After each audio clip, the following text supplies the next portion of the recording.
Do the rich people cringe and say, don't tell them that, Robert? Yes. Don't tell people what you know. Right. Keep them poor. So my father was the head of education, PhD, all that stuff. I go home and ask him, said, why don't we learn about money in school? And he looked at me and says, because the government doesn't let us teach that subject. The government tells us what we can teach and what we can't teach. And I thought that was strange. And I said, but aren't we going to school to learn about money? He says, no, your job is to get a job. I said, but you get a job to earn money. He goes, no, you're supposed to just get a job. I went, no. Isn't the purpose of a job to earn money? He goes, you're correct. I said, so why don't I just learn about money? I can skip the job part, you know? And he got flustered and he said, if you want to learn about money, why don't you ask your best friend's father about money? And I said, why? That's Mike. So I asked him. He says, because Mike's father is an entrepreneur. And I said, what are you? He says, I'm an employee. I'm a government employee. I went, oh, what's the difference? He says, the difference is an entrepreneur must know about money, or they're no longer entrepreneurs. And he says an employee doesn't have to know anything about money, because the government will take care of them, the company will take care of them. So I'm all confused. But I took my dad's advice and I trundled over to Mike's father's office and knocked on his door and I said, hey, I'm here, 9 years old. Teach me about money. He says, beat it, kid, you know. But that's where the story of Rich Dad, Poor Dad started. And finally, through persistence, my rich dad started teaching me about money on one condition. And that condition was he would never pay me. He says, the moment I pay you, you think like an employee. He says, that's the trap. Entrepreneurs work for free. And now I'm 9 years old, my head's going cracking in half. He says, you never want a paycheck. You understand that, kid? I said, okay, I got it. And he says, well, how do I make money? He says, that's what entrepreneurs figure out. It's like, so how do I learn about money? So he would just break out a Monopoly game board. So I would work for free. I'd pick up cigarette butts, and he had hotels and restaurants, and I would clean and do menial tasks. And as I got older, I started getting into office work and marketing and accounting, and I was an apprentice basically, but I always worked for free. And he would teach me about money, but the way he taught me about money was playing Monopoly. And finally one day I got upset. I said, well, when are you going to teach me about money? He says, what do you think we're doing? We're playing Monopoly. He goes, no. What do you think we're doing? We're playing Monopoly. He says, what do you think we're doing? So I don't know. I'm teaching you about money. And then that's when, you have one greenhouse. He says, there's many formulas for great success in money. There's thousands of them, but one of the best ones is found on the game of Monopoly. It still is today. 4 greenhouses, 1 red hotel. I said, what? He says, one of the greatest ways to acquire great wealth is playing Monopoly in real life. 4 greenhouses, 1 red hotel. Well, is that all there is? He goes, that's it. And he says, what do you think I'm doing? And I went, I don't know. So then he took me out and he showed me his greenhouses. And 10 years later, when I was 19, I was now in school in New York, and I come back to Hawaii, and Rich Dad had bought the biggest piece of land smack dab in the middle of Waikiki Beach. And when you go to Waikiki Beach today, you'll see the Hyatt Regency Hotel. That was his hotel. Just like the game of Monopoly. Just like the game of Monopoly.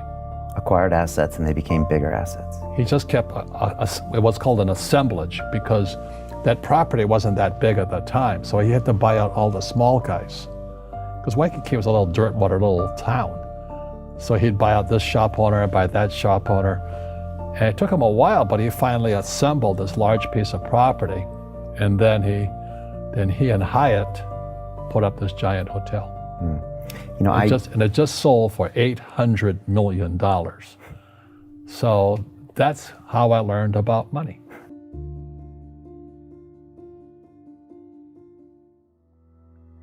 I've had financial crashes. I've had people stab me in the back, but they're all good because I grow from it. That's spirituality. Right.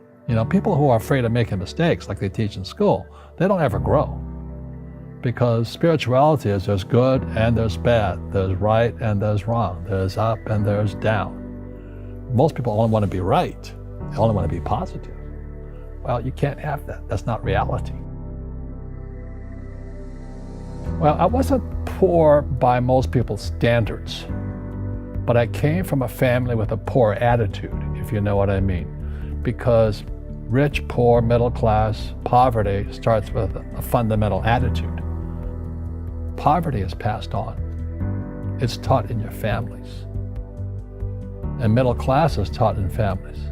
And so the people right now who are sitting at home, who are struggling financially or worried about money or unhappy, they may be making a lot of money, but unhappy with what they're doing, it was probably taught to you. Your super ego was taught, get a job, work hard, or you'll never be rich, or the rich are evil, or whatever. The school system will never teach you about money. The school system was designed to teach you to be an employee, which is important, or a doctor or a lawyer, a specialist, but never about money. And what most people lack is real business knowledge, like accounting, like debt, like taxes. You got to know that stuff, but they don't teach it in school to anybody. So, and then when people ask me, how did your rich dad learn this when your poor dad, a PhD, didn't? And the answer is very simply, my rich dad, who's my best friend's father, his father died when he was 13. So his rich dad had this family business at 13 to run. So he had to drop out of school, which was his blessing. There's blessings, and sometimes the blessing doesn't look like a blessing, but it turned out to be a blessing. And then his teachers became his bookkeeper, his accountant, his attorney, his banker, his real estate agents. So he has what I call real teachers, not these fake teachers in school. You see, most teachers in school, they're out of ethics. They teach subjects they themselves don't practice. I asked the teacher, I said, I'm in my third year of calculus now. It was called strength of materials. I said, am I ever going to use this stuff? He goes, no. I said, why do you teach it? He says, because I get paid. I said, do you ever use it? He goes, no. And that's why, you have to, in life, one of the things I suggest to people, you got to find a real teacher versus a fake teacher. And a fake teacher is somebody who doesn't do what they teach. And a real teacher is doing what they teach every day. So my accountants, my attorneys, they're in it every single day. That's how I learn, because every day I'm solving problems in my business. So I have accountants and attorneys and bankers and all these people on speed dial because I'm solving problems with my team. I see you giving this knowledge out, and yeah. Do the rich people cringe and say, don't tell them that, Rob? Yes. Don't tell people what you know. Right. Keep them poor.